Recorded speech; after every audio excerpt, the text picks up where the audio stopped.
Hawak ni Derek ang binigay ni Samuel na report na nakalap ng mga tao nito. Sinadya niya ang agency ng kaibigan. Bro, paano ka nakakasiguro na totoo ang mga nakasulat dito? Well, walang guarantee, kaya lang paano mo ipapaliwanag ang kopya ng contract, gaya ng nandyan, kailangang manatili sa 2 angkan ang shipping line. According sa kontrata para manatili sa Villafuerte at Mondregal ang shipping line, dapat ay may kasal ang mga anak ni Don Hermano at Tito Fernando sa isa't isa.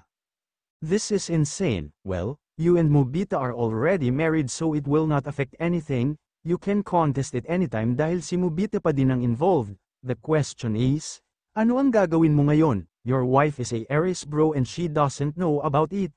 Kaya kita pinapante dito dahil may mga taong naghahanap sa asawa mo. Iniabot sa kanya ang isang folder. Nahahapong ibinaba niya matapos niyang basahin ang laman nito. 2 picturia, isa rito ay kilala niya. Mr. Choi is a very ambitious man, matagal ng target nito na makuha ang Villafuerte shipping line pero hindi pumayag si Don Fernando dahil sa merger nito sa Mondregal Freight Forwarding International. Mr. Choi was obsessed with Mobita's mother pero aside doon, marrying Constancia is his ultimate agenda not for love but for power and he is after your wife. Hayag ni Samuel na kinakunot-noo niya dahil wala sa report ang tungkol doon. What do you mean? Constancia family are involved in underground world. Mr. Choi want his son to marry Mobita nang sa ganon ay sila ang mamuno sa underground, wika ni Samuel. At ano naman ang kinalaman ng taong ito sa asawa ko? Hindi ko alam kung bakit niya hinahanap si Mobita, pero may teorya ako.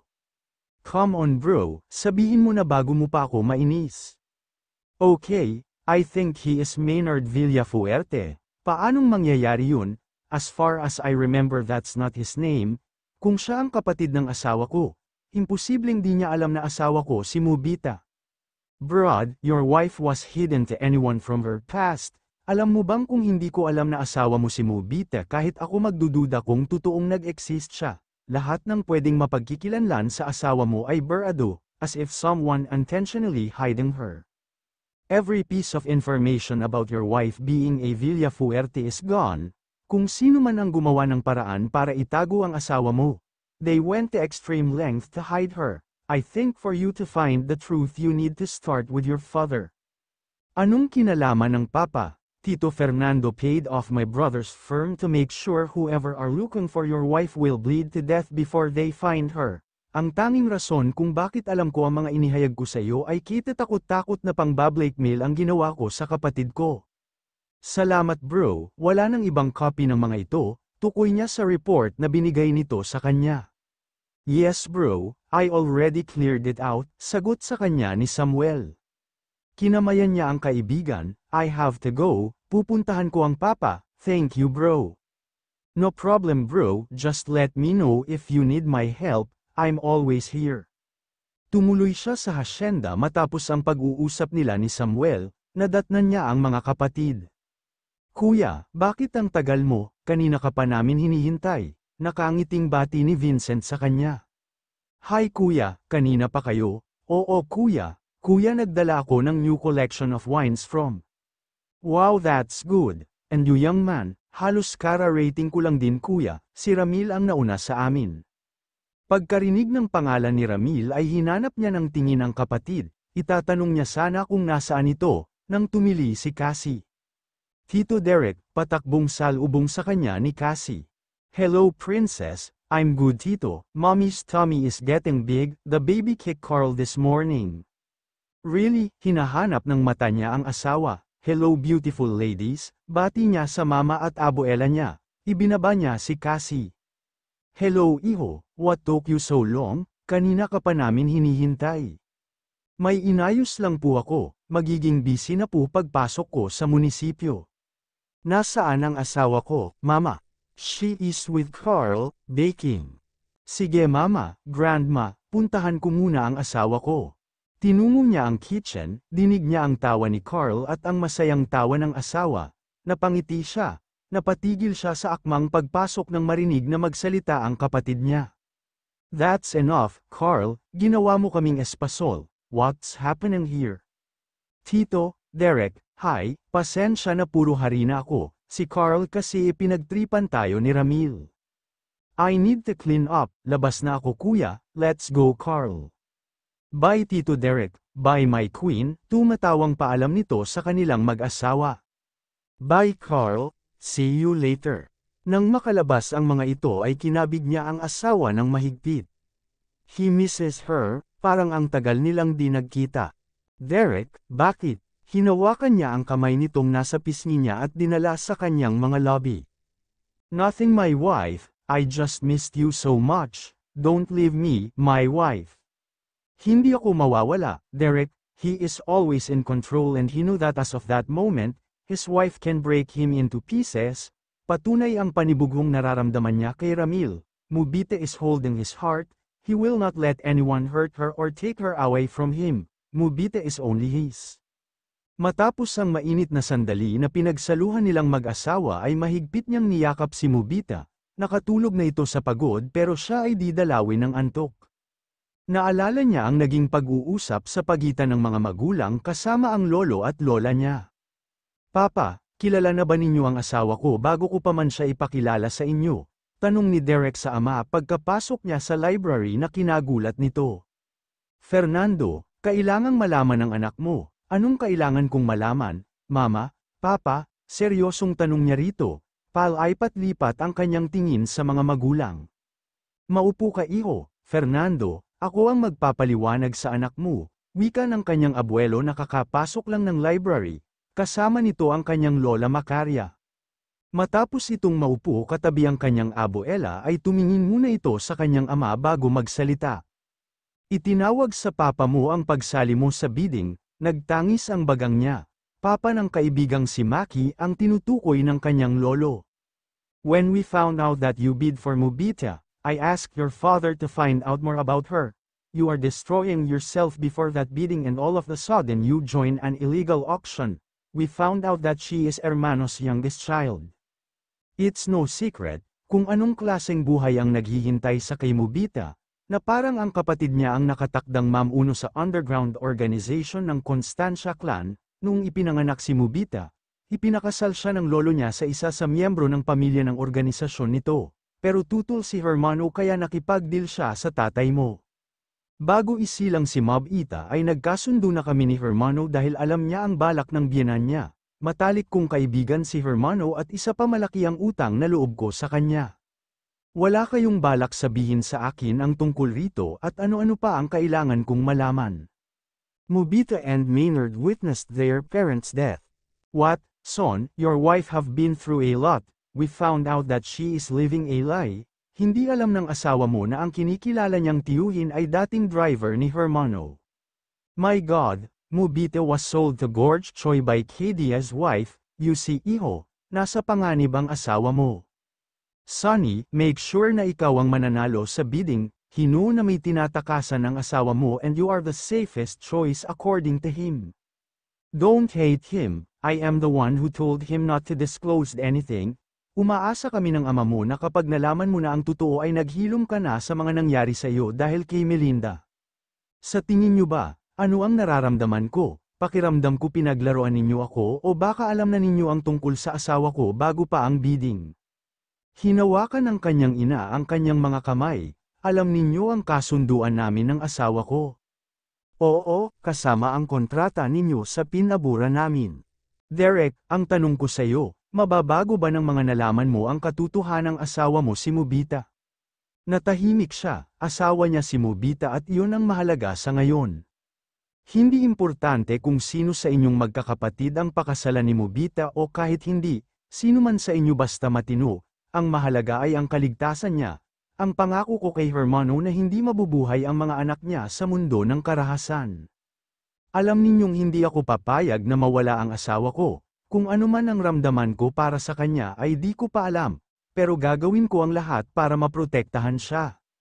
You're a Mondregal and we are born to protect the one we love, seryosong wika ng kanyang lolo Alejo. Mayor, bakit gising ka pa? Go back to sleep, nagpapaantok pa ako. Matulog na tay, okay, stop it, baka di ka makalakad bukas. Luko ka talaga Mayor, basta matulog na tayo, let's forget about the contract, can you just be my wife without the contract? Matagal itong walang imik na nagpakaba sa kanya. Derek, asawa mo ako at mananatili mong asawa. Mayor, nais ko lang maging masaya ka. Mananatili ako sa piling mo hanggang sa kailangan mo ako. Masuyong niyang hinagkan ang ulo nito, he's speechless, tumatagos sa kaibuturan niya ang sinabi ng asawa. Cheska, tawag ni Lalaine kay Cheska. Oh Lalaine, balita, tagal mong nawala. Pilit tinatago ni Cheska ang kabang nararamdaman. Oo tatanong ko lang sana kung may balita ka kay Mobita. Wala simula nang huli tayong magkita sa libing ng Chong Kadyo niya at bigla kang nawala ay di ko nakita pa si Mobita. Nag-aalala na ako, baka kung ano na ang nangyari sa kanya. Natanong mo na ba kina Helen? Wika ni Cheska. Wala din sila. Nako, nasaan na ba yun? Heto number ko, tawagan mo ako baka mapadaan si Mobita dito. Inabot ni Lalaine kay Cheska ang papel na may nakasulat na cellphone number. Sige, balitaan mo din ako, ha? Sige girl. Tinanaw ni Cheska ang papalayong si Lalaine. Traidor ka Lalaine, wala kang malalaman mula sa akin, sana ligtas ka Mobita. Salamat din boss, para makasigurado tayo, naayos ko na ang mga papel mo, sa Malaysia ka na may destino. Salamat po, si Mobita po. Mas magandang wala kang alam, good luck and don't look back, tinanguan siya ni Boss Maki at sumakay sa sasakyan nito. Sinabi niya kay Boss Maki ang narinig niyang usapan ni Lalaine at Kimpoy tungkol kay Mavita. Kaya nalaman niyang babae ni Mr. Choi si Lalaine, hiling niya na sana magkita pa sila ng kaibigan. Abala si Mavita sa pagtulong sa mga staff ni Derek para sa magaganap na isang linggong gabi ng lungsod. Naku ma'am, sayang di kami kasama sa mga magtatanghal, exciting pa naman ang mga papremyo, wika ng pinakakalog sa grupo. Sayang talaga, huwag kayong mag-alala, di ba? May munti tayong kasiyahan na magaganap pagkatapos ng event. Nag-suggest siya sa asawa na bigyan ng hiwalay na regalo ang mga staff nito, sila lang ni Derek ang nakakaalam kahit si Philip ay walang idea sa plano nilang mag-asawa. Ma'am Mavita, pinasusundo na po kayo ni Mayor. Sige, wait lang. Matapos niyang mailigpit ang gamit ay nakangiting nagpaalam siya sa mga staff. Derek, hindi maaaring hindi natin formal na ipakilala ang asawa mo, wika ni Attorney Aguirre sa kanya. I don't mind, just make sure, there will be no videos or photos. I want my wife to live a private life separate from my political life. Kanina pa siya naiinis kay Attorney Aguirre, pinipilit nito na kung hindi haharap ang asawa niya sa media ay obligado siyang pabulaanan ang kanyang muling pag-aasawa, no? Hinding-hindi niya ipagkakait ang asawa. Bakit hindi na lang kumuha tayo ng magpapanggap na asawa mo? For a show, suggest ng assistant ni Attorney Aguirre na siya ding anak nito. At sino ang isuggest mo? Ikaw? Inirapan ito ni Attorney. No, ipapakilala ko ang aking asawa sa aking mga nasasakupan kung kailan, saan at sa aking sariling paraan, hindi ko kailangan ng sinumang mag-post bilang aking asawa. Natahimik ang lahat, maya-maya ay bumulong si Philip sa kanya. Mayor, nag-text na po, kakarating lang po nila Ma'am Mavita. Let's finalize it tomorrow ang mga area na uunahin natin, good day everyone. Tumayo siya at hindi niya pinansin ang pagtawag ni Attorney Aguirre dahil baka masapak niya ito. Chill Mayor, I want the privacy of my wife, is that hard? It's politics Mayor, you're a public figure kaya di maiiwasan. Dapat talaga di muna kami umuwi, entitled naman akong magbakasyon. Relax Mayor, I need my wife, hi my wife, masuyong wika niya nang madatnan ang asawang busy sa pagsusulat. Hinagkan niya ang mga lobby nito, pina-reserve niya ang buong restaurant, nakakalat din ng security details na pinadala ni Samuel. Hi, how is your day, and what are you writing? Kinuha niya ang mga kamay ng asawa at hinagkan.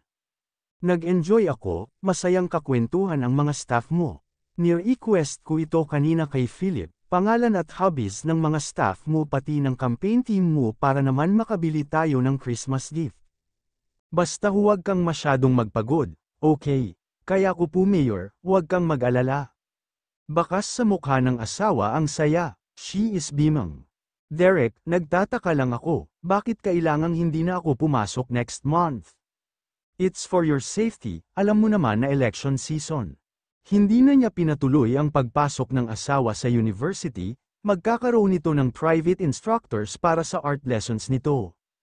Kailangang makasigurado siya para sa kaligtasan ng asawa. Okay lang sa akin, pwedeng mag-request, kahit ano mahal ko. Talaga, walang bawian ha? Parang hindi ko yata magugustuhan yang hihilingin mo. Mayor, gusto kong mamili sa Divisoria, what the hell? I'm sorry, nagulat lang ako, nilapitan niya ito at niyakap at patuloy niyang masuyong hinahagod ang likod nito. Bakit ka ba naniniga? Para Divisoria lang naman, kumalas ito sa pagkakayakap niya, namumula ang mata nito. Napahawak siya sa batok niya. Okay, payag na ako pero dapat kasama ako. Nagliwanag ang mukha ng asawa niya at todong ngiti uli pero sumisinghot. Sa Sabado, sama natin si Philip at si Norma, mahigpit siyang niyakap ng asawa, salamat Mayor. Dapat may premyo ako mamaya. Oo Mayor, siguradong aasa rin siya ng mga kapatid kapag nalaman ng mga yon na pupunta siya ng Divisoria. Nang malaman ni Ella at Aiko na pupunta sila ng Divisoria, hindi nagpapigil ang dalawa, kaya ang nangyari, kasama pati sina Vincent at Andy. Hindi naman may pinta ang mukha ni Mavita, pinasuot siya ng asawa ng wig at walang grad-ong salamin sa mata.